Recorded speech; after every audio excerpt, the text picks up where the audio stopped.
O Dia Mundial da Água é comemorado em 22 de março. Portanto, foi mundialmente celebrado nesta semana, na segunda-feira que passou.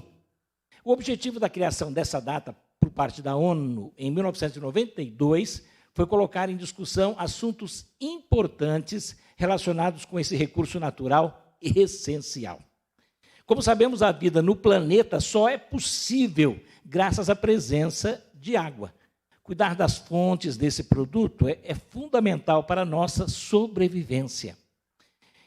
A água participa da formação do corpo dos organismos e, por ser considerada um solvente universal, é fundamental para a nossa sobrevivência. Ela é fundamental para a realização de diversas reações químicas. E, além dessas funções no corpo humano, podemos destacar como importantes papéis desempenhados pela água. Regulação da temperatura do corpo, transporte de substâncias. Ela constitui o plasma sanguíneo que garante o transporte de diversas substâncias, como sais minerais e nutrientes para as células. Eliminação de substâncias para fora do corpo. A água faz parte, por exemplo, da composição da urina.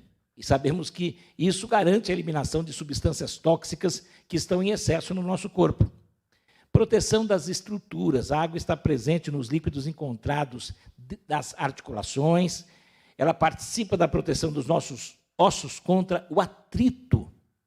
Ela também garante a proteção do feto, uma vez que faz parte do líquido amniótico. Em razão da sua importância, recomenda-se a ingestão de pelo menos 2 litros de água por dia, para que o organismo continue funcionando perfeitamente. Vale destacar que essa é uma recomendação geral, pode variar conforme idade, peso, condições físicas. 70% do nosso corpo é composto por água. Opa, eu estou com a água aqui, sabe o que é? Eu queria me lembrar que eu tenho que tomar água. Está na hora de eu tomar água.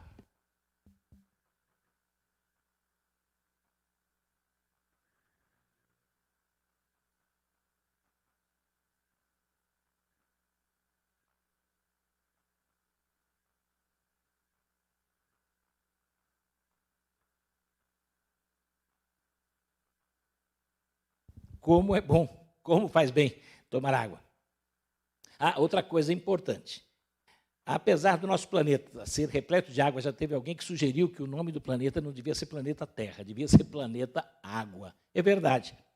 Mas apenas 0,77% de toda a água que existe no planeta, menos de 1%, portanto, está disponível de forma imediata para consumo humano, é potável. E, infelizmente, essa quantia não está distribuída igualmente por todo o planeta. É interessante todo esse assunto, e estava pensando, por causa de estarmos pensando e celebrando o Dia da Água,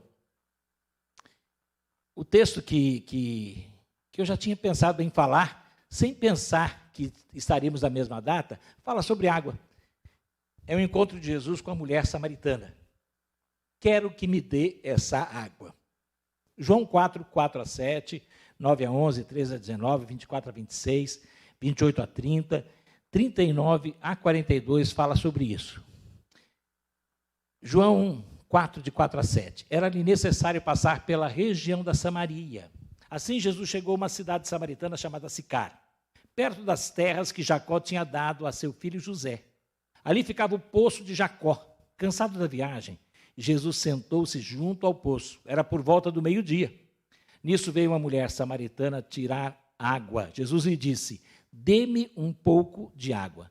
Jesus tinha que passar, era necessário passar pela região da Samaria. Havia o aspecto geográfico, o caminho mais curto para Jesus ir da Judeia para a Galileia, que era mais ao norte, a região onde ele estava tendo a sua base ministerial. Ele tinha ido à Judeia para participar da festa dos judeus, provavelmente a Páscoa, lá no templo. Depois ele ficou um tempo mais na região do deserto da Judeia, foi para Pérea, do outro lado do Rio Jordão, e quando ele vai, ele decide ir por dentro, por Samaria. Geograficamente era o caminho mais curto, mas muitos judeus, principalmente os judeus mais religiosos, evitavam, preferiam fazer um caminho mais longo do que passar pela Samaria. A Samaria era um problema para os judeus. Aquela região, uns 800, 900 anos antes, já tinha separado do reino que ficou conhecido como Reino de Judá, mais ao sul, com a capital em Jerusalém, e por conta de Roboão, filho de Salomão, que não soube administrar muito bem, assim que assumiu o reino, Jeroboão provoca uma revolta e tira 10 tribos, a metade do território, e ali ele vai desenvolver um outro reino que passa a se chamar o Reino de Israel, e o sul fica com o nome de Reino de Judá. O Reino de Israel, ele logo vai se afastando. O Reino de Judá foi sempre regido por descendentes de Davi, pela dinastia davídica. O Reino de Israel não, foi uma confusão total. Várias dinastias surgiram. E os reis, com medo de que o povo, indo ao templo em Jerusalém, se afastasse e começasse a ser levado a voltar, eles criam templos fora de Jerusalém e, inclusive, criam cultos idólatras. Eles fazem bezerros de ouro para o povo ir adorando. Isso o reino do norte vai se caracterizando. Honre, um dos primeiros e grandes reis deste reino, que funda uma dinastia, o pai de Acabe, ele vai criar uma cidade num morro, numa montanha, e que ele comprou de um homem chamado Somer, e ali passa a se tornar a cidade de Samaria, da onde vem o nome Samaria. Samaria se torna também o nome do reino, o Reino do Norte, Reino de Israel, ou o Reino da Samaria, a capital era esta, e eles vão se afastando cada vez mais de Deus, até que, uns 7 séculos antes de Cristo, os assírios entram, destroem o poder, destroem Samaria, e os assírios tinham uma técnica terrível de domínio. Eles pegavam e deixavam o povo mais simples na terra, os mais pobres, e pegavam os principais, levavam para a sua capital, que era Nínive, e traziam povos de outras regiões para morar lá. Dessa maneira, eles queriam tirar do povo, quebrar o contato com a cultura e até com as divindades. Eles achavam que cada lugar tinha seus deuses. E quando eles fazem isso, os primeiros colonos que vão começam a ter dificuldades na terra e acham que estava faltando conhecerem melhor como eles fazerem para adorar o Deus local, que os antigos que moravam ali diziam que era o verdadeiro. E aí eles chamam lá um sacerdote, que tinha alguém que tinha sido da linhagem de Levi, para ir até lá e orientá-los, e eles formam praticamente uma nova religião. Mais tarde, eles vão no monte chamado Gerizim, eles colocam ali um templo e também começam a fazer sacrifícios naquele templo. É interessante que até hoje existe a religião dos samaritanos. Lá, hoje eles estão na região da Cisjordânia, que é território palestino. E eles têm nos restos do templo, porque o templo foi destruído depois. Eles também passaram a ter sempre uma briguinha com os judeus. Quando os judeus voltam, porque os judeus também, Jerusalém é destruída pelos babilônios, e eles vão para o cativeiro babilônico. Quando eles voltam, e essa história você vai encontrar lá no livro de Neemias, eles, ao voltar para reconstruir a cidade, o templo, os samaritanos, pessoal de Samaria, vai começar a criar problemas com eles e querem impedir. Isto vai aumentando as tensões entre os samaritanos. Os judeus consideravam os samaritanos um povo misto, pior que os gentios, porque eles consideravam que eles eram hereges. Eles faziam uma deturpação, pior do que alguém que não era nada, porque dificilmente eles se converteriam. Os judeus chegavam a considerar os samaritanos uma sub-raça, quase animais. Era isto. Por isso, eles achavam que tudo que um samaritano tivesse na mão se tornava impuro. Eles nunca tomariam água, por exemplo, num copo oferecido por um samaritano. Agora, é bem interessante que Jesus Cristo ele veio para quebrar preconceitos. E quando Jesus chega ali, ele para naquele lugar, ele para perto de um poço chamado Poço de Jacó. Aquelas terras Jacó deu ao seu filho José. Isso é descrito lá em Gênesis, depois vai ser descrito em Josué. Inclusive, considera-se que os ossos de José, quando o povo saiu do Egito, eles levaram os ossos de José E quando o povo entrou na terra, liderados por Josué, eles vão enterrar naquela região mesmo. Então, eles viam os samaritanos aquele lugar como muito sagrado, mais sagrado do que Jerusalém. E aquele poço, nós não temos detalhes, mas era um poço fundo, um poço que tinha, naquela época, aproximadamente 40 metros de profundidade. Alguns acham que era o poço mais fundo da região. Havia ali uma fonte de água, que tinha problemas às vezes, ela não era perene, e eles então fizeram uma parte larga em cima do poço. Até hoje existe esse lugar, e ali se tornou uma cisterna, porque também eles captavam água de chuva, para que nos períodos em que a fonte estivesse secando, eles pudessem ter a água recolhida da chuva. A cisterna servia para isto. Era a fonte de água. Nós não conseguimos imaginar um lugar com pouca água. No Brasil existem algumas regiões assim.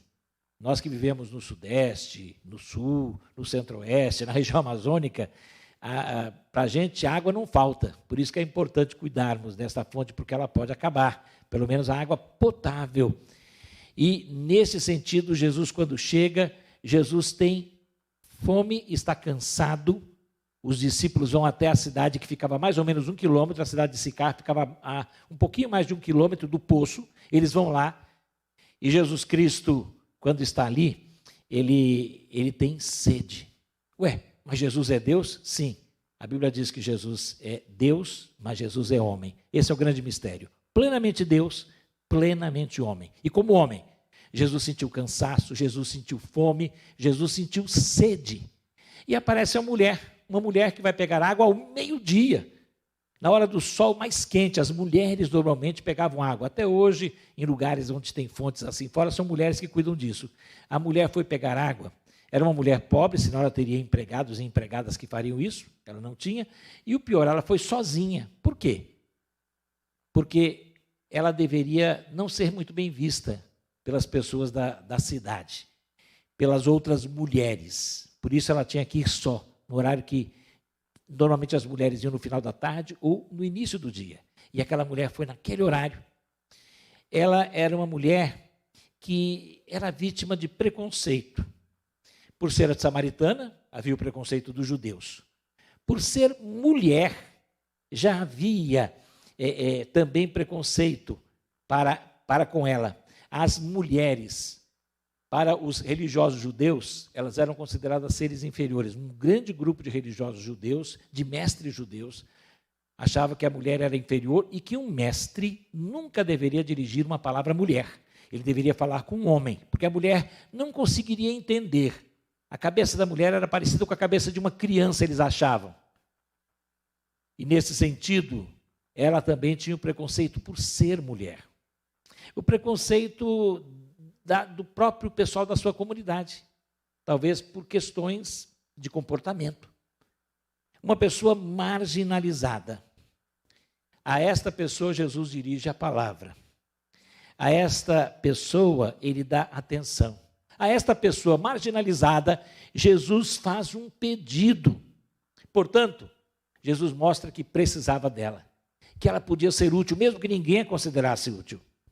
Ela, vítima de preconceito, marginalizada, era importante para Jesus. E ela se espanta com o pedido de Jesus. E aí nós vamos lá para o versículo 9 em diante. Então a mulher samaritana perguntou a Jesus: como sendo o Senhor um judeu, pede água a mim, que sou mulher samaritana? Ela disse isso porque os judeus não se dão com os samaritanos. Nós já falamos sobre isso. Jesus respondeu: se você conhecesse o dom de Deus, o presente de Deus, a dádiva de Deus, e quem é que está lhe pedindo água para beber, você pediria e ele lhe daria água viva. Ao que a mulher respondeu: o Senhor não tem balde, o poço é fundo, de onde vai conseguir essa água viva? Quando se falava em água viva naquela época, pensava-se em água corrente, uma fonte perene, que não acabaria nunca, borbulhante. Cadê essa água? Será que o senhor tem aí um poço escondido, algum lugar escondido, o senhor veio aqui e o senhor vai mostrar isso? Ela não estava conseguindo entender o sentido da mensagem de Jesus. Jesus estava do lado dela, mas ela estava querendo coisas materiais. Muita gente até hoje, quando tem alguma oportunidade com Jesus, chega só por conta de questões materiais. Para resolver os seus problemas físicos, humanos, tão somente, sociais ou familiares. E Jesus veio para matar a sede maior que todas as pessoas têm. E essa mulher também tinha. E o texto continua quando Jesus vai falando a partir do versículo 13. Jesus respondeu: quem beber desta água voltará a ter sede. Mas aquele que beber da água que eu lhe der nunca mais terá sede. As soluções materiais, todas elas têm um fim. Você pode até ter uma cura física de Jesus. A Bíblia conta de pessoas que foram ressuscitadas por Jesus, mas que morreram de novo. Porque todas as coisas materiais, elas têm um fim. As coisas materiais estão condenadas a um fim. Aquele que beber da água que eu lhe der nunca mais terá sede. Pelo contrário, a água que eu lhe der será nele uma fonte a jorrar para a vida eterna. Jesus estava falando da maior necessidade do ser humano. A mulher lhe disse: Senhor, quero que me dê essa água para que eu não mais tenha sede, nem precise vir aqui buscá-la. Ela queria a solução de Jesus para poder estar numa boa.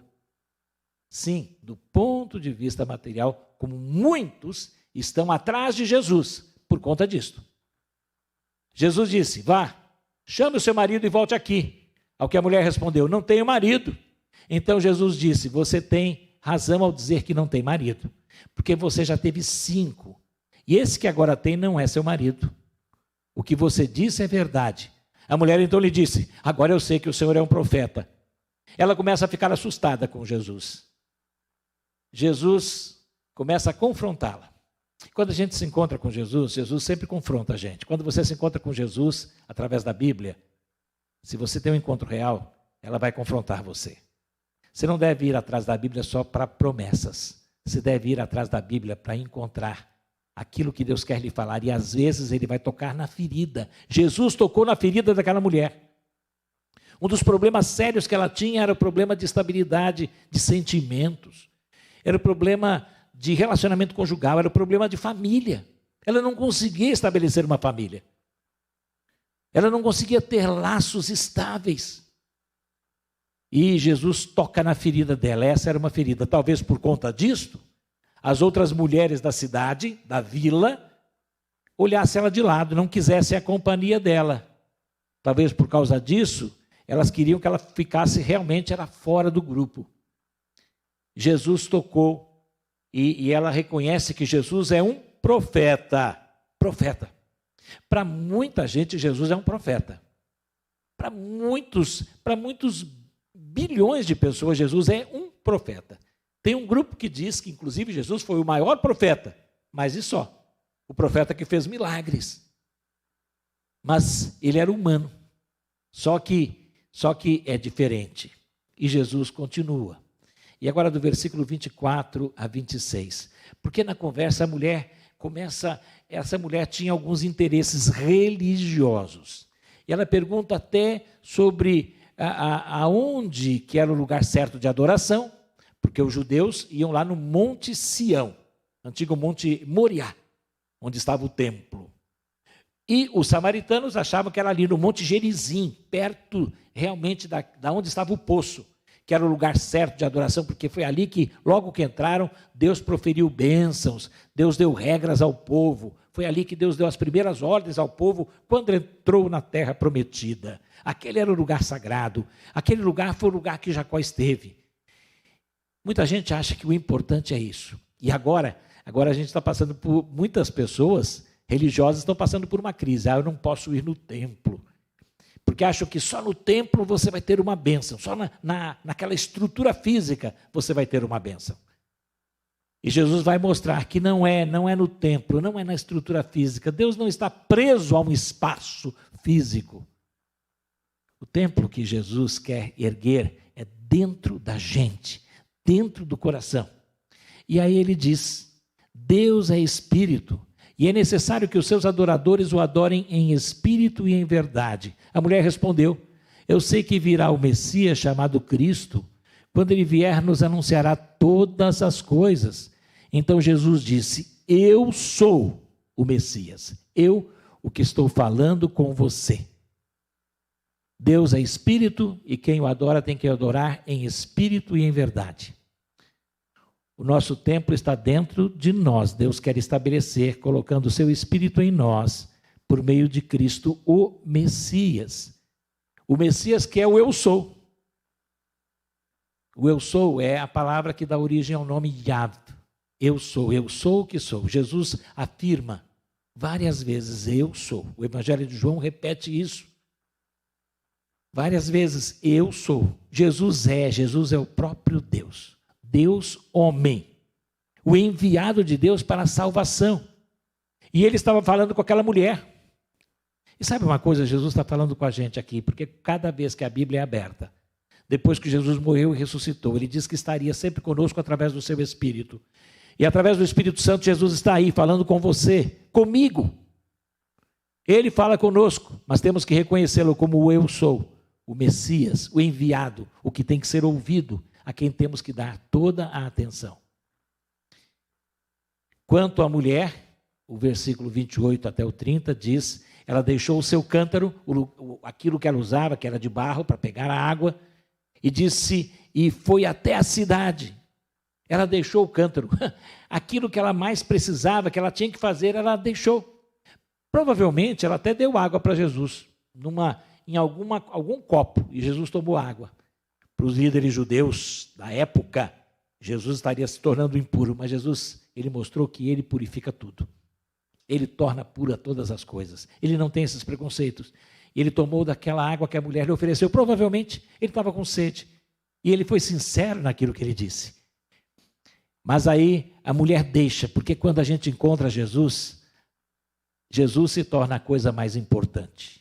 Jesus continua sendo a coisa mais importante para você, ao ponto de você abandonar, deixar outras coisas agora, por exemplo, se desligar de tudo para ouvir da palavra dele.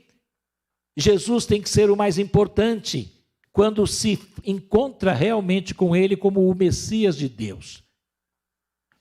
E ela foi até o povo da cidade. Aquela mulher tinha uma liderança. Apesar dela ser escanteada pelas outras mulheres, ela tinha liderança. Ela chega e vai conversar com os homens da cidade. E ela diz, venham comigo e vejam um homem que me disse tudo o que eu já fiz. Não seria ele, por acaso, o Cristo? Jesus mostra aquilo que a gente é de verdade. Nesse confronto, nós temos que sempre estar dispostos a ouvir de Jesus para que ele aponte os nossos erros, as nossas falhas, que ele fale e mostre qual é o caminho e qual é a direção. E quando há um encontro real com Jesus, naturalmente a gente é motivado a compartilhar de Jesus.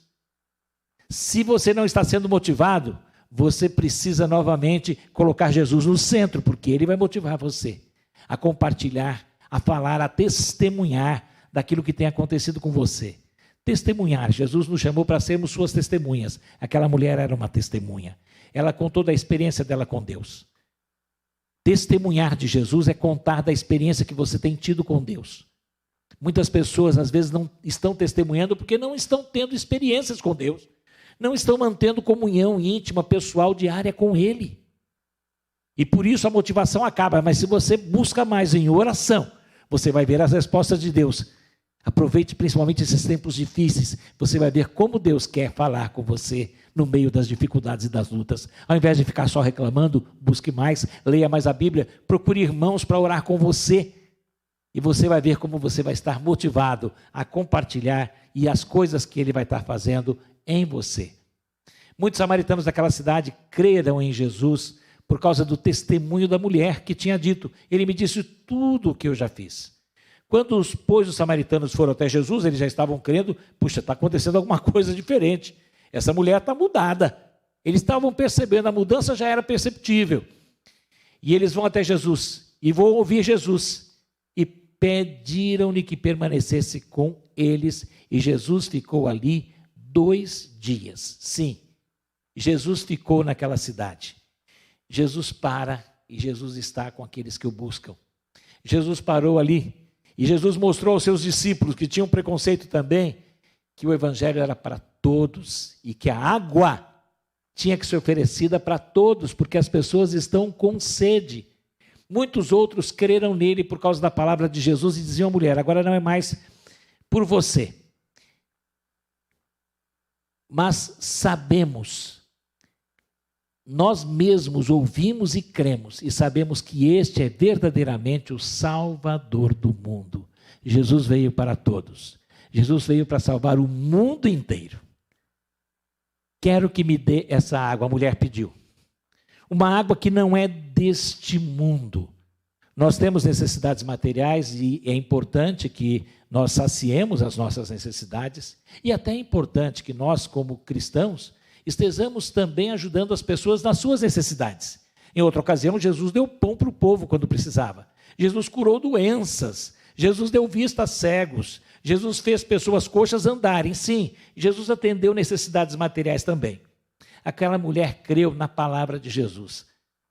Sim, ela não viu nenhum milagre, nenhum sinal sobrenatural. Jesus podia talvez ter feito brotar água da terra. Jesus não fez isso. Jesus foi com a palavra. O que nós precisamos é da palavra de Jesus. A água que a gente precisa para matar a sede espiritual, o que o mundo precisa não é a água desse mundo, não são soluções materiais. É a água que vem do céu, porque Jesus veio do céu. Jesus veio de Deus para mim, para você e para todos aqueles que com você estão. As pessoas estão precisando de Jesus. É claro que as pessoas estão precisando de vacina. É claro que as pessoas estão precisando de cura, de soluções financeiras para esses dias difíceis. Mas mais do que isto, as pessoas precisam de Jesus. A água que vem do céu. A partir daí, as outras coisas vão ser resolvidas. Quero que me dê essa água. Uma água que não é para o corpo. Jesus vem, acima de tudo, para matar a nossa sede espiritual. E a Bíblia diz, mais tarde Jesus vai dizer que rios de água viva fluirão do ser de todo aquele que crê, porque ele vai receber do Espírito Santo. Jesus entrou em mim e em você, através do Espírito Santo. Hoje de manhã, ouvimos uma palavra que falou que nós temos a vida eterna quando recebemos Jesus, porque o Espírito Santo é dado, ele é dom, ele é dádiva, o dom de Deus. Jesus falou isso no início da conversa com a mulher, o dom. E aquilo que Deus dá, ele não tira. Por isso que quando você recebe o Espírito Santo, ele não sai mais de você. Ah, mas se eu pecar, você vai sentir uma tristeza muito grande, porque a Bíblia diz que o Espírito Santo fica triste em você. O pecado incomoda você? Aleluia por isso, porque o Espírito Santo que está em você está incomodando. Mas esse Espírito Santo, ele pode voltar a fluir, ele pode voltar a fazer em você o que ele fez no início. Sim, é possível. É possível, como seres humanos, precisamos da água física, é verdade. Mas nós precisamos dessa água espiritual que nos anima. O Espírito Santo em nós nos dá ânimo. O Espírito Santo em nós tira as dúvidas, dá a paz. A paz que excede todo o entendimento. Isso é possível quando você se abre para que ele domine o seu coração. Você não tem que receber mais do Espírito, ele já está em você. Você tem que confessar os seus pecados para que ele preencha. O enchimento do Espírito é o preenchimento de todas as áreas da sua vida. À medida que você confessa os pecados, à medida que você ouve a palavra de Deus e ela vai apontando aonde você tem que ir consertando, e você não vai ter forças, mas você vai dando lugar e vai falando, o Espírito Santo vai entrando em todas estas áreas, e ele vai fazendo, ele está em você, a partir do momento que você recebeu Jesus. Se ele não está, se você não tem certeza da vida eterna, você tem que receber Jesus agora, para que o Espírito Santo entre em você e passe a fazer você ter a renovação, matar a sede espiritual. Quero que me dê essa água. Só Jesus tem. Para isso eu tenho que crer, confiar. Se você não tem certeza da vida eterna, você pode hoje mesmo falar, Jesus, eu creio que o Senhor é o Salvador. Eu reconheço que o Senhor morreu na cruz e pagou o preço dos meus pecados. E agora, Jesus, eu quero que o Senhor entre na minha vida. Receba a Jesus na sua vida. E você que já o recebeu, o que é necessário? Como disse, confesse os pecados. Cada dia se abra para a palavra, para ouvir da palavra, e assim você vai ter água que não vai ficar só para você, porque as pessoas clamam, como aquela mulher clamou, como os outros samaritanos clamavam. Nós temos que oferecer essa água. Os discípulos depois chegaram, e o meio da história conta que eles chegam com alimento. E Jesus fala, o meu alimento não é esse alimento aí. O meu alimento é fazer a vontade de Deus. É isso que me alimenta, o cumprir o querer de Deus. O alimento físico, as outras coisas são supérfluas. Elas existem para eu me manter. Mas, acima de tudo, o que eu quero não é viver para comer, não é viver para beber, não é viver para ter coisas, é viver para ser bênção. Sim, nós temos que oferecer essa água. Nós temos, e de nós tem que fluir, jorrar essa água. Essa mensagem do Espírito para o mundo que está sedento. Você precisa, e à medida que você se abre para isso, mais dessa água vai brotar em você. Quem já foi em região onde tem poço, sabe muito bem do que eu vou falar. Se você fica tempo sem mexer no poço, em cima do poço vai se formar lodo. Quando você tira a água depois de um tempo, não está gostosa, mas à medida que você vai tirando a água do poço, ela vai se renovando. À medida que você vai compartilhando das coisas de Deus, dessa água com outras pessoas, a sua água se renova. Lá na região lá de Israel tem 2 mares importantíssimos. Um é o Mar da Galileia. Ele recebe água e dele saem rios também. Ele recebe principalmente a água que vem do Rio Jordão, mas dele saem outros rios. Saem outras fontes. Ele também vai, e ele vai realimentando o Jordão, que vai indo, e nele se pesca. E o Rio Jordão vai terminar num outro mar muito grande, chamado Mar Morto. Do Mar Morto não sai água nenhuma, ele só recebe, só recebe, só recebe. E cada vez ele está perdendo mais água, está ficando mais morto. Não há vida dentro dele. Sim. Às vezes nós só queremos receber as bênçãos e não compartilhar. E não falar do amor de Deus. E não transmitir esse amor. Temos um desafio agora para essa semana. Vamos estar fazendo isto. Quero que me dê essa água. Água que transformará quem dela beber. Água que vai levar quem dela receber a adorar a Deus. Sim, o Espírito Santo, quando está em nós, ele não vem para nos tornar melhores, vitoriosos, grandes aos olhos dos outros, mas para levarmos as pessoas, através das nossas ações e da transformação da nossa vida, a adorar a Deus.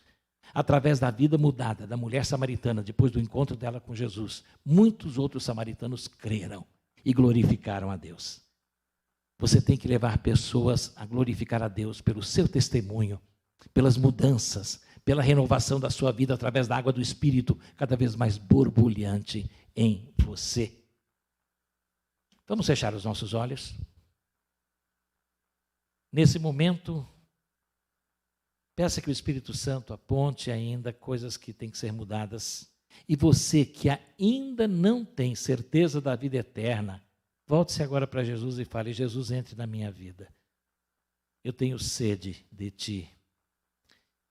Eu creio que sou pecador, mas eu creio que o Senhor é o Salvador. Eu creio que não mereço nada, mas eu creio que o Senhor me dá tudo. Eu creio que ao morrer na cruz o Senhor pagou o preço dos meus pecados. Eu creio que ao ressuscitar o Senhor me garantiu vida eterna. Eu creio que o Senhor está vivo. E peço que agora o Senhor venha entrar na minha vida. Faça isto. Você fez essa oração? Dê um sinal. E você que já tem Jesus? Eu quero orar por você. Temos vários pedidos de pessoas que estão passando por problemas difíceis de saúde, vamos orar. Temos pedidos de pessoas que pedem por outras pessoas. O Wilson está pedindo pela tia Ivone, que teve um AVC. A Sueli está pedindo oração pelo Duda, que está lutando lá com a Covid, está na UTI ainda. Nós vamos orar por outros pedidos que chegaram. Vamos falar com Deus. Pai querido, Tu vês todas as vidas, Tu sabes de cada necessidade. Nós sabemos que o Senhor, acima de tudo, quer que nós tenhamos um relacionamento pessoal contigo. Acima de tudo, quer que tenhamos a certeza da vida eterna, o perdão dos nossos pecados, e que, recebendo o Teu Espírito, estejamos agora compartilhando aos outros que estão com sede da água da vida que vem de Jesus. Mas, Pai querido, eu sei que o Senhor também se preocupa com as necessidades físicas, que o Senhor sabe que precisamos que elas sejam atendidas para continuarmos vivendo e te servindo. Por isso te pedimos pelo Duda, coloca a tua mão curadora sobre ele. Por isso te pedimos pela Sueli, te pedimos pelo Wilson, sua tia que teve AVC. Ó Deus querido, outras pessoas enfermas, pastores que já sabemos que têm sido atingidos pelo Covid. Ó Deus querido, coloca a tua mão curadora sobre cada um. Aqueles que estão internados, que os teus anjos agora estejam a afofar o leito. Mas acima de tudo, derrama dons de curas pelo poder deste seu Espírito Santo. Ó Deus bendito, abençoa os lares e as famílias. Estejas com aqueles que passam por problemas financeiros. Tu és o dono da prata e do ouro. Derrama os recursos necessários. Mas, ó Senhor, aqueles que são teus, que cada dia estejam se deixando encher pelo teu Espírito Santo, possam cada vez mais viver uma vida de comunhão contigo e sempre motivados a compartilhar do teu amor, a oferecer da água da vida àqueles que estão morrendo de sede espiritual neste mundo. Em nome de Jesus, oramos, louvando-te por tudo. Amém.